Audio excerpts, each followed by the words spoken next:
right, everybody. Welcome to the My Beautiful Dark Twisted Fantasy Football Podcast. It's me, Alex Steele, accompanied by a previous champion, Michael Brown. Well, hello, everybody. And we're pretty excited to be doing this. So this is our first go. Michael and I have been working with equipment on and off for the past 2 days. Very frustrating, but we're up and going, and this is our first stab at it.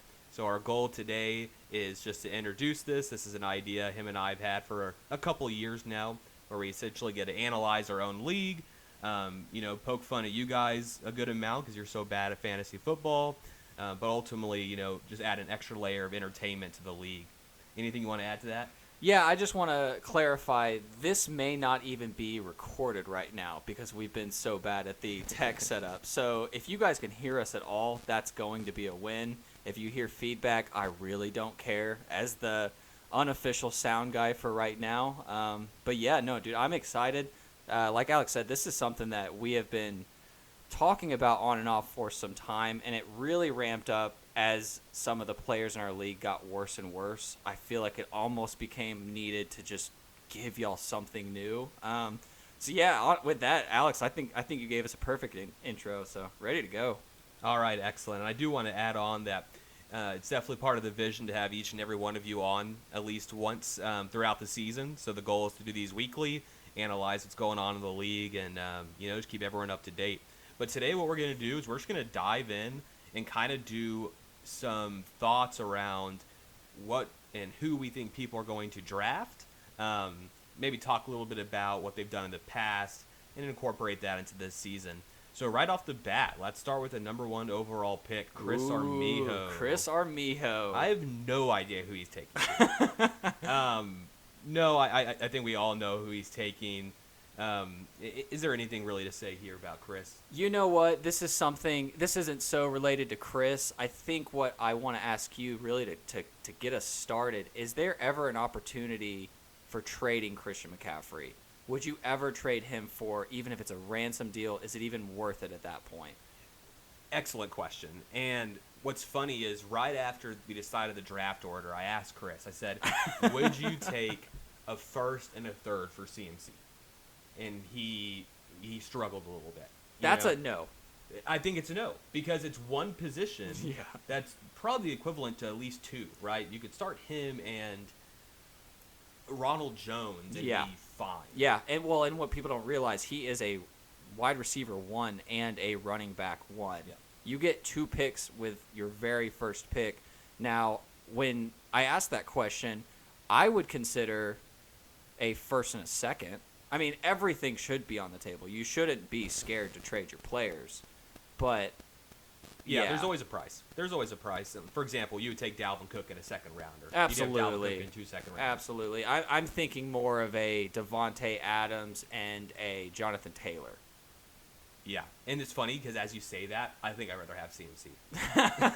I think I would consider that. I think I would flirt with that. But Chris is going to be set up to actually do something this year, and I'm excited to see what he does with CMC. Yeah, I think we both agree. Chris has never been able to take home the crown. Right. He's gone pretty close a couple times. Mm-hmm. My first championship, I think he scored 190 and didn't get a championship, but it has to be infuriating.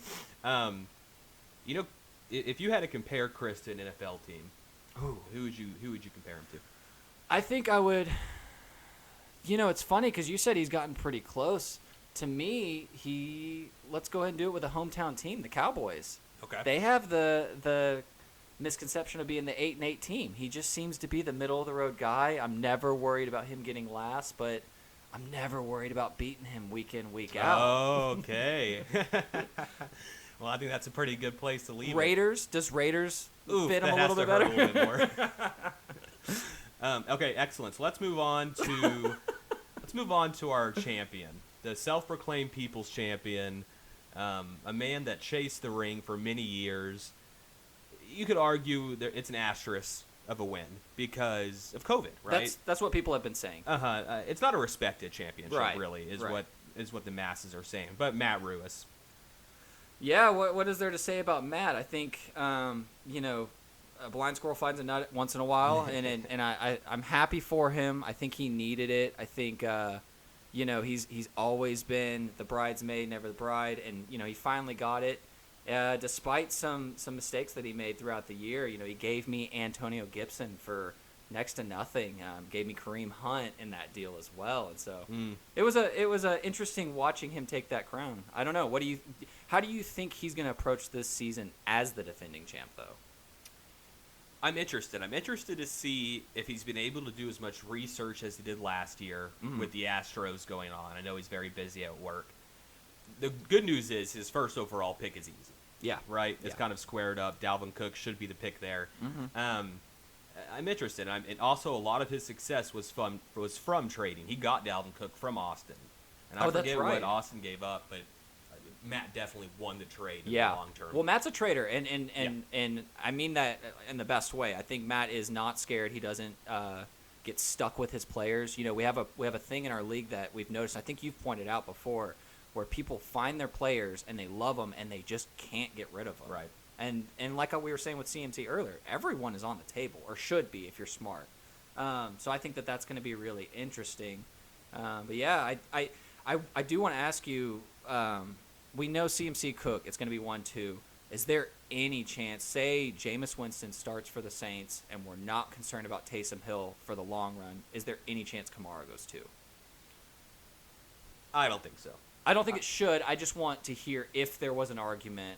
Sure. So I think that, I don't know if you've heard these statistics, but in general, they're saying that because no one had time to practice, there really wasn't a preseason last year, training camp wasn't there, so defenses weren't ready. So you had one of the biggest offensive output seasons ever. And so what I'm looking at is what teams are going to regress from that. What teams overperformed offensively? And I think Vikings are a prime candidate for that. And so if they do regress, and let's say that Mike Zimmer does what he wants to do and gets his defense better, which he does, right, then you probably have less offensive production as a unit, meaning Cook suffers. Right. Whereas in a full PPR, I feel like they'll just dump it to Kamara. They will, and that would be the best argument. You would also have to bank on Justin Jefferson taking another leap from an already historically good rookie season. Adam Thielen has to progress from, 31, 32. I agree with you. I think the Vikings offense is going to be valuable fantasy. I mean, I think Cook's going to obviously be a stud. I think both those receivers are going to be good. I think Irv Smith has a chance to step up as the tight end. I think they're still fantasy relevant, but I agree. If there was going to be one way to put Kamara ahead, it's got to be the regression of the Vikings and Michael Thomas being out. I think I couldn't agree more with you. I think they're going to dump it off to Kamara. He's going to have the biggest workload he ever has because he's never been, he's always had Latavius Murray too. So I think it's going to be interesting to see. But yeah, I'm with you. It's CMC Cook. It's really not even close this year. Yep, I agree. So let's move on past Matt. We know he's not going to repeat. Let's not even worry about it. Who's pick 3? Who we got here? Austin? Yeah, Austin Reeby. All right. Former champ. Yeah, a long time ago. I think the Berlin Wall was still up last time Austin won the championship. I even see a note here. You put past his prime, ? Talk to me about that. I just think it's a valid question. I think, like you say, it's been years since we've seen it. I think Reagan was president. I just can't remember even what was going on in that league. I know Tony Romo was still in it. I mean, what's to say about it? He's got to prove this year that he's legit. He didn't even make playoffs last year. So we've seen a regression from his very first year all the way through. It's going down, down, down. So I'm interested to see. I think he's set up for this 3 spot in a good position because, staying on theme with 1 and 2, I think Kamara is the clear-cut number 3 pick. I think maybe there's some debate with Saquon, but I'm interested to hear what you think because for me, it's pretty obviously those first 3 and then everyone else. Yeah, I couldn't agree more. I think when I talked to him, he was considering Zeke over Kamara, which I think it's a little bit of a hard knocks bump. Yep. And you just know what you're getting. Yep. But I'm not going to sacrifice the guaranteed production that comes out in Kamara. Right. Don't screw it up. Right. Right. But other than that, no, you're absolutely right. Austin, out of everybody's graph in the league, is by far the most linear, pointing down. And depressing. It's depressing. That's the word I would use to describe it. It's plummeting. It's plummeting down. It started at the top, and it's gone worse and worse every season. So I do have a question with the Zeke Kamara, and I don't think that these are the perfect examples to ask this question because I think Kamara has a floor. But I think the draw to Zeke from a non-biased standpoint is that just high floor with that offensive line, the good running game, the commitment to him, good offense. Just in general, what is your perspective, not just in the first round, but overall in finding those high value versus those high floor players? Is it something where you just pick and choose your spots? Is it only in late rounds you go for the big boom, big bust potential? I just kind of want to hear your perspective on boom bust players. Yeah, so the age-old saying that says, you can lose your draft in the first round, I think stands true. Right? Yeah. I would compare Kamara and Zeke's floor is the same. Yeah. With, I think, Kamara's ceiling being higher. I think there's actually more risk to Zeke. Even though the offense will be better, there's a world in my eyes where Pollard gets an annoying amount of work because he's so efficient. If Zeke does, for some reason, continue to fumble, you're going to see him get less work, whereas there's no world where Kamara is losing work. Yeah, and I think game script's going to help in the Saints' favor as well, thinking this through out loud. I think the Saints' defense is significantly better than the Cowboys' defense. I think the Cowboys are going to find themselves throwing it in a lot of games late. And as good as Zeke is catching out of the backfield, I mean, he's not going to be a primary target over Cooper, CeeDee Lamb, and then Michael Gallup. Yes, Michael Gallup on another team is a one. Right. Right. And so why would you throw it to Zeke? Right. I agree. Yeah, so I'm with you. I think those top three pretty set in stone. I think, that's how we're going to see it too. I don't see anybody trying to be fancy with it. So Okay, all right, I agree. Let's move on to Nathan, and I'll go ahead and start with this. I don't know what it is about Nathan, and I don't know where this comes from, but I strongly believe in everybody's mind that they believe he's associated with Derrick Henry. It's not like he's had him every year, but when you think about Nathan, if you had to pick an NFL player, I think you picked Derrick Henry. You picked Derrick Henry. Almost slept on in some ways before this past season, was a little bit underappreciated as a player. Maybe to put fantasy football aside, I think Derrick Henry was just kind of seen as another running back when that man is just, a tank and underappreciated. But it's weird how fantasy managers can marry themselves to players so organically too. Yes, and that one seems to line up perfectly. So I have no doubt in my mind he'll take Derrick Henry. Yeah. If he doesn't, it'd be a shock to me. But Nathan plays it safe. Nathan's been burned by trading in the past. You've had a lot of, after the things you've done to Josh, after the things I've done to CJ, other players get scared. Other players don't want to trade, which, I truly believe you cannot win a championship unless you're actively trading. Absolutely. But I think Nathan is one of those people that is just very wary of trading. Now, did he give Matt Derrick Henry at the end of last year? It's funny, as we say he's married to Derrick Henry, he parted ways with him to help Matt. Yeah. And I cannot remember who he got in return. I think it might have been Nick Chubb. So it was one of those rusher for rusher trades, but there was someone else involved with Nick Chubb. I think he gave Matt a good boost going into the playoffs. Absolutely, because I remember Derrick Henry's end of season schedule was very easy. It's like Jacksonville, yeah. Yeah. But won't spend too much time on Nathan. I believe Derrick Henry wouldn't shock me if he ended up with Tyler Lockett. Anything you wanted to add there? He loves his Tyler Lockett, and he'll get that good 30-point game and then a bunch of fives, and then he'll be happy with it. Yeah, Nathan will be in playoffs and be okay with the first round exit. So let's move down to Logan. This is kind of the dream scenario for Logan because it's been decided for him. Absolutely, you took the thought right from my mind. Yeah, go ahead and expand on that, just so everyone else understands. There's 5 top running backs. We've already listed 3 of them, and then Henry will be the 4th. I can't imagine a world where even Logan messes this one up because it is so solidly going to be Zeke. And he even has if he even needed it, had the background excuse of saying, oh, it's for the Cowboys, I want to root for Zeke. There is no way he can mess this up. And I'm saying that almost hoping he doesn't. I'm saying that to manifest that he does not mess this up. Taking Zeke is his only option. Mm-hmm. And you're right, he can't mess it up. He even said if he had gotten Sacco last year, which he was in the Sacco Bowl again, I believe. Right? So for perspective, can we recap what his standing is, his overall, how many times he's been in Sacco, Sure. Overall record? He's definitely won the Sacco twice. Okay. He was in the Sacco Bowl for the third time last year. So he has a 60% appearance rate and a 40% win rate.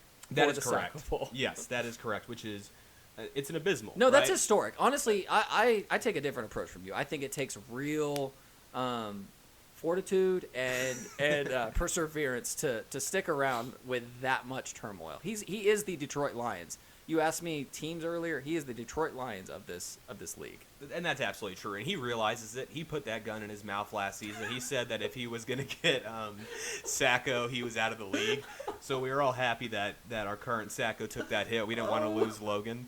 But he's bad, and I think he knows that. And in order for him to avoid it, he's going to take the guaranteed running back value right there. He's going to take the Zeke, or if, for God knows what reason, one of the other four fall to him.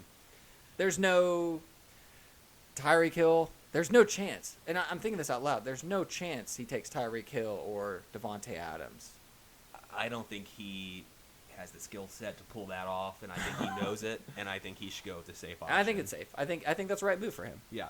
Do you remember whenever we were doing the Smash Bros to decide the draft order, and he showed you his mock draft after we figured out our order, and he had done a 10-team league mock draft? Well, yeah, I do remember this, and I remember going, holy shit, Logan's figured it out. Because it didn't say 10-team league, and I saw a pretty stacked lineup, and then we looked at that, and I then thought, how could you draft this with only 10 people in your league? So he went right back down. So we need him to figure out how many people are even in the league. Hey, Logan, there are 12 people in this league. Okay, there we go. Yeah. So you got Save it that now. note. All right, so let's move on. Let's move on to me. So I'm going to tell you, Michael, I was split to the core with this pick. Split to the core. Because running backs are scarce this year, and I'm in a bad spot. So I was thinking, okay, Devontae's elite. In my opinion, he's the number one wide receiver.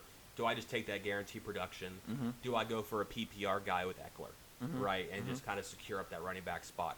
And the tiebreaker for me, the one that really drove it home, was the guy picking after me. Ooh. Because I think we're ready to see something new with this guy. I think he's ready to prove something new, too. I don't know if he is, because he sent me a mock of his, and he took Devontae at 7, and I said, why do you think Devontae's going to be there? He was like, I think someone else is going to fall to you. You're going to let Devontae fall to me. Yeah, see, and that's just poor planning on his part, and that's not to be unexpected.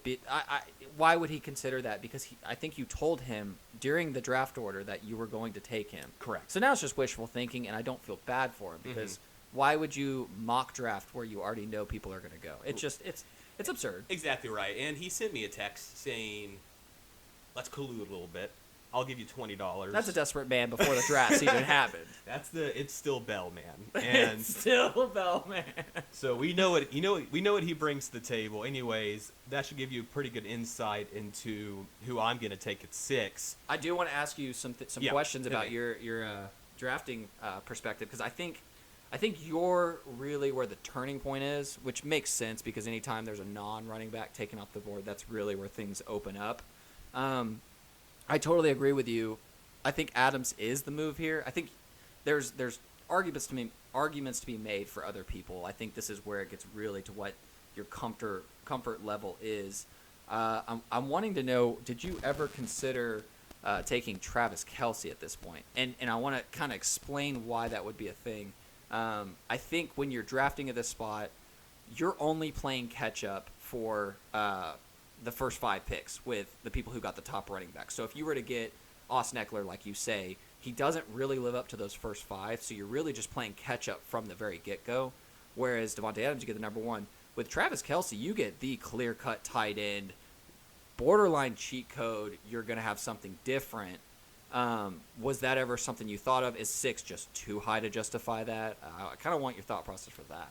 Yeah, I struggle in general with taking tight ends in the first round because you're having to start 5 other skill positions. Yeah.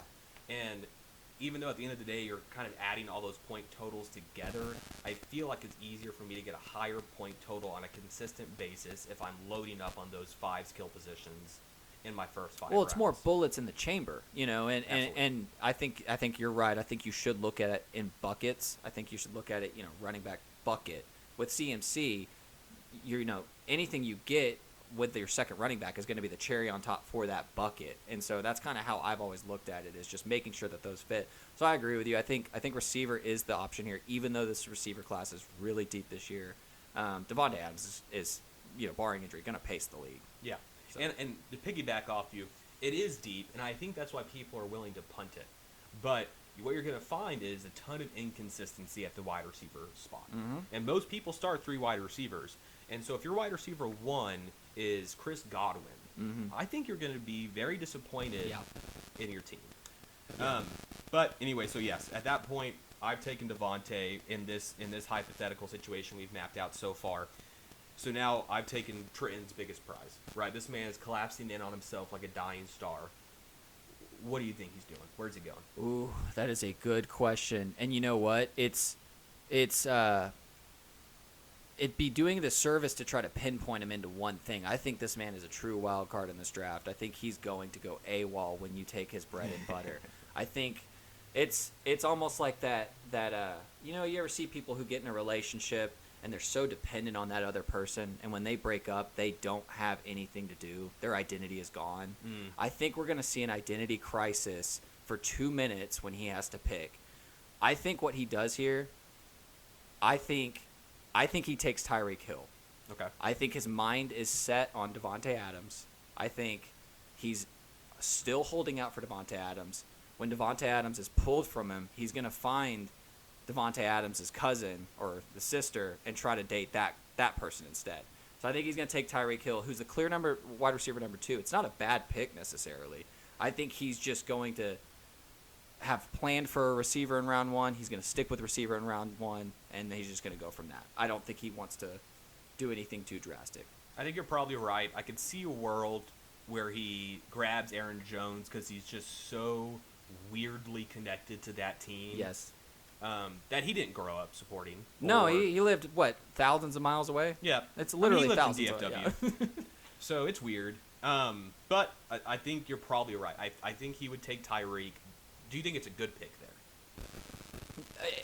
It's not the pick I would make, and I'm hesitant to even give my opinion on that because I think as we're recording it, we're wanting them to listen to this beforehand. Sure, we're getting pretty close to your pick here. Yeah, so. we're getting pretty close to my pick. I think what I'm going to say is I don't think he's going to ruin his league. You've already said the saying, but you can't win your league in the first round, but you can lose it. You're not going to lose having Tyreek Hill on your team. You're probably right. And at the very worst, he'll be able to trade him for a king's ransom if he wants to get that running back. Okay, I agree. Last question on Trenton. Last year, he was clearly afraid to trade. Yes. It was very apparent. It was very obvious. A lot of people pointed it out. Mm-hmm. Do you think that continues on to this season, or do you think he does a full 180 over trades? Where do you see that going?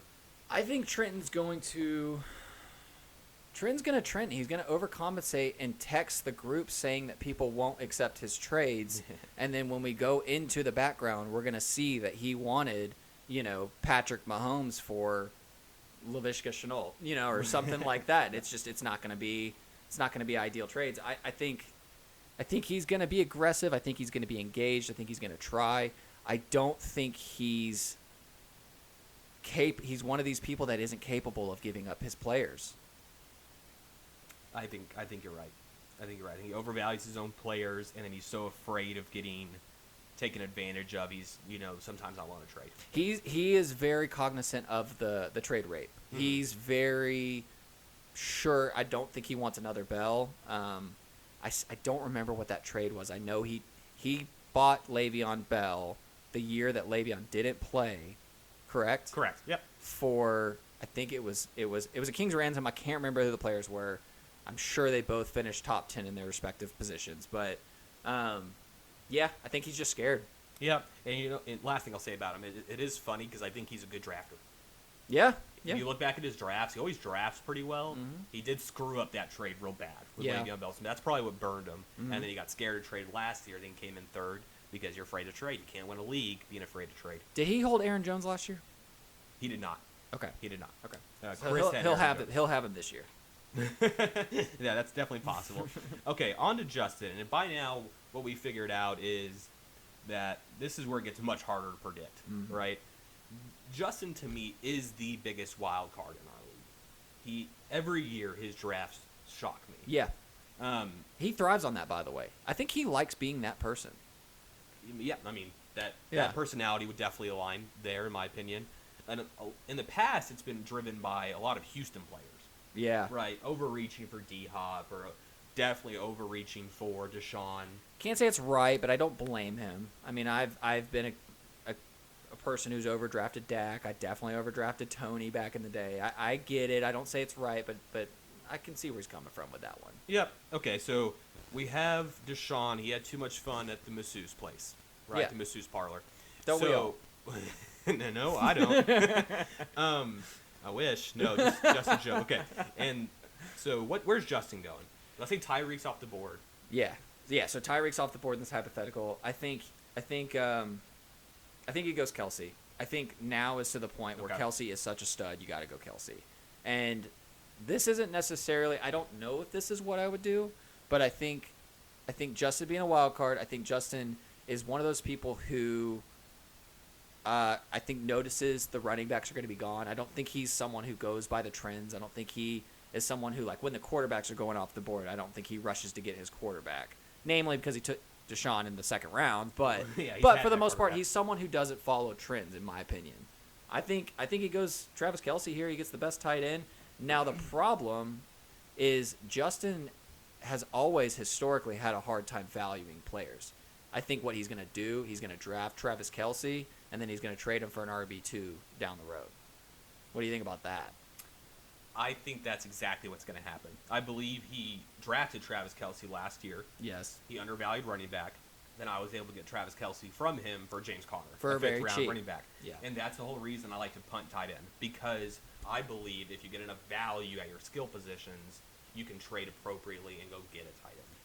I can imagine because I've never really been that person, being someone who's scared to get Sacco and then turning out and seeing that you have a tight end gym and going, oh my gosh, I need to fill out that roster. Give me a couple scrap running backs and a receiver so I can fill out the roster and not lose. I think people who own tight ends and then nothing else are just going to end up trading them because they have to fill out that roster anyway. So I think I totally agree with that one. Yeah, and he kind of texted that nugget to us of, I'm just trying to figure out how I can go 8 rounds without drafting a running back or something. Yeah. So it definitely seems like he's about to attempt the zero running back strategy. Yeah, he's gonna. Yeah, he tipped his cards, which is tough. So maybe he'll be starting James White and Giovanni Bernard week 1. We'll have to see. God bless you, Justin. All right, on to CJ, someone that I feel confidently will never win this league. Yeah, yeah, it's sad to say. I want you to kind of expand on it because I think you said it perfectly, but I just it's sad hearing it.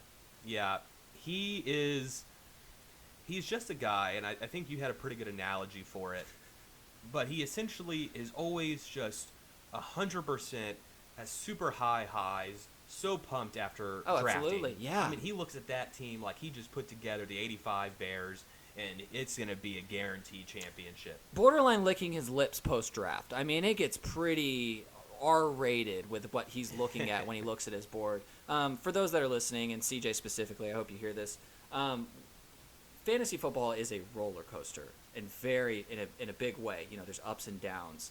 For those that are aware, I kind of compare CJ to the Titan. And it's exactly for what Alex just said. It starts at the top. It doesn't go anywhere but down. And throughout the season, I think you just see he gets beaten down, he gets depressed, and then he's one of those guys that overvalues players, and so he gets bogged down with trades, and then it's no fun, you know, and it's hard to watch. But yeah, he loses gas really quickly. So it's like a few weeks in, things aren't going well for Siege. Siege is start looking towards next year. Yeah. Anyways, so CJ, prove us wrong. I don't think he will, honestly. But who's he taking? I think CJ is going to be either Saquon or Chubb. I think CJ is the opposite of Justin. I think he is someone who will chase the running back. I think he's very scared to go first round without a running back. So I think he takes best available. There's always the option of Eckler. He loves his pass-catching third down backs. You know, we know the history with Danny Woodhead. Fourth-round Woodhead. We know that he loves those pass-catching backs. So there's always the possibility of Eckler. So we'll see what he does. I think if I had to put money on it, I think I would say if Saquon's off the board, if Trenton goes AWOL, scraps his plan completely, being the wild card he is, and takes Saquon, I think CJ will go Chubb. Okay. So, but if Tyreek's gone, let's say Trenton goes Tyreek, you think CJ is taking Saquon Barkley? I think he will, actually. Really? Yeah, I think he does. And Okay. I don't necessarily think that's a wrong move.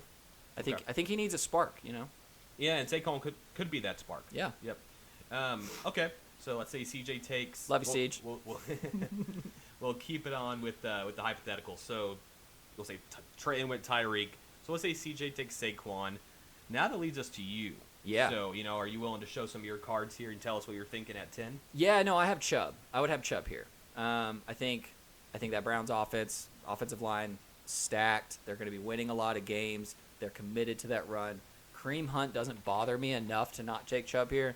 I think Chubb is the move, and I think there were other considerations. I think Diggs, if I wanted to go the wide receiver route, Diggs is justifiable here. I even think DeAndre Hopkins is justifiable. I think DeAndre Hopkins is still an absolute stud. But I think Chubb is someone who I had higher rated than some of these running backs that have already been put off the board. So that would be my guy. And Okay. it's not too much of a debate for me. Gotcha. So why Chubb over Eckler? Why Chubb over Aaron Jones? Yeah, I would think Eckler's the second option. So it would be between Eckler or Chubb. I think Chubb is guaranteed 20 touches a game in a red zone. He's more of a red zone target for those goal line touches, cramming it in. And I think that what I was saying earlier with the winning late, I think he's just one of those fourth down running backs, much like Derrick Henry, that just dominates in the fourth quarter. I think he's poised for a breakout season. Eckler scares me a little bit, and this may be unjustified. His frame is tiny. He's pass catching dependent, and I don't think he gets those goal line touches. There's something about the Chargers that doesn't want to give him the goal line touches. So that's kind of a tiebreaker. And then he's coming off a significant injury. I know Chubb was injured last year as well, but I think Eckler's injury was a little bit more significant. I just think there's a little bit more safety with Nick Chubb. Okay, I can see that. Yeah. All right, so we say you take Nick Chubb. Now we're to Brandon. Brandon's a guy that probably should have won the championship last year. Kind of choked throughout the season. Couldn't capitalize on his trades. Made some poor trades. But drafted really well. Yeah. Drafted Justin Herbert. He had a couple other gems in there. Jonathan Taylor. He drafted Jonathan Taylor very late. Jonathan, yeah. So who's Brandon taking? Is he taking Jonathan Taylor? Yeah, I think, man, I haven't even thought about this one too much. I think he does keep the running back trend going. I know he wants Travis Kelce, but I don't think Travis Kelce falls this late. But in a hypothetical world, he takes Travis Kelce. In this mock draft, I think he is going to take. I'm thinking this out loud. Give me some names because I'm struggling with who I think he would actually be sold on. No, I think he takes Eckler. I think I've heard him actually state to me that he likes the pass catching opportunities. I think he's infatuated with the PPR aspect of it. I think he takes Eckler here, gets his first running back, and then turns on the turn, goes for a D Hop or a Calvin Ridley, because I think Calvin Ridley was one of his big drivers last year, so he's going to target him early in the second round. He's going to want to get that running back to make sure he can get that receiver in the second round. Go from there. Yeah, I think that's probably spot on. God, he had a good team last year. He had a good team. You bungled that, Yeah. Brandon. I mean, all right, well, you know it, and you're not going to make it back there. That was really your chance, and you blew it. It really is sad to see, because you do see people who get this once in a lifetime shot, and they just blow it, and then it's just, I don't know. It's sad. Yeah, you look at the ship, and there's going to be people that trip into a ship here and there, especially in appearance. There's people that will never probably trip into an appearance. The next guy we're about to talk about. Yeah, perfect segue. CJ. But yeah, okay, let's end it out here with Josh. Who's Josh taking? I know you're licking your lips at this one because you know whoever he's taking, you're going to get. So yeah, I am very excited about my second first round pick. I think I want him to. I wish he could have finished his marathon that he has to run before I could talk to him. I don't want to cram his mind with a bunch of thoughts on who we should be taking for this pick. But I think he takes Jonathan Taylor on this one. Really? So I think Jonathan Taylor is high on ESPN's standard ranking that they put out 3 months prior to the draft. I think he's going to look at that with, 100% dependency. I think they have him a little bit overrated. I don't think Jonathan Taylor is that guy that is really going to win him the league or anything. But you never know. And I think he's just going to rely on ESPN's mock draft. I think ESPN has him at 8 right now. So he's going to think he gets a steal with that, and then he's going to just get his running back and go from there. I agree with you. And that rounds out our mock here. So that's our predictions for the 12 My Beautiful Dark Twisted fantasy football players and who they're going to take. Let's close it out with just a couple fun questions pre-draft. My first one's going to be, what is the earliest round that a quarterback goes off the board? Who takes him? I think it's second round. I think if Justin doesn't get Kelsey, I don't think Justin is crazy enough to take Kelsey than Mahomes. I definitely think a quarterback goes off in the second round. I think I'm going to give it to... I think I'm going to do Austin. I think a quarterback slides relatively late. I think it could. I think Justin is crazy enough to think it's a good stack to go Kelsey and Patrick Mahomes in the first and second round. It'd be fun until you look at your running backs. But and boy, your wide those receivers. Chiefs games would be fun to watch. Yeah, that would be a good amount of points. So that's my guess. And then last question, how early does Najee go? Who overdrafts him? Again, Najee's going to go in the second round. I think Brandon takes him. Okay, and I'm sorry. I know I said Najee. I'm thinking of a different rookie here, Kyle Pitts. Kyle Pitts. Najee should go in the second round. Where will Kyle Pitts be overdrafted? Kyle Pitts. Man, if I don't take him in the fifth, I think he'll go in the fourth. You think he'll go in the fourth? I think Nathan might. I think Nathan's going to see those first 3 tight ends go off the board, and he's going to pair Kyle Pitts with those guys. Okay. I think Nathan followed the draft a little bit. No, he didn't follow the draft. So he's going to hear that Kyle Pitts was a top pick. He's going to hear the hype. He's going to look up his little ESPN standard ranking, what the outlook looks like, and he's going to say, oh, my gosh, I need to get this guy because everyone's getting tight ends right now. And he's going to draft him in the 4th round. And That's probably spot on. It'll be towards the back, so he'll feel justified with that. But, yeah, I think Nate's going to get himself a rookie tight end. All right, my guess is Trenton because Trenton loves some hype. All right, so we'll go ahead and close it out there. I think that was a pretty good first podcast. Thanks, everybody, for listening. We look forward to doing these weekly, and we're excited for the season. Thanks, guys.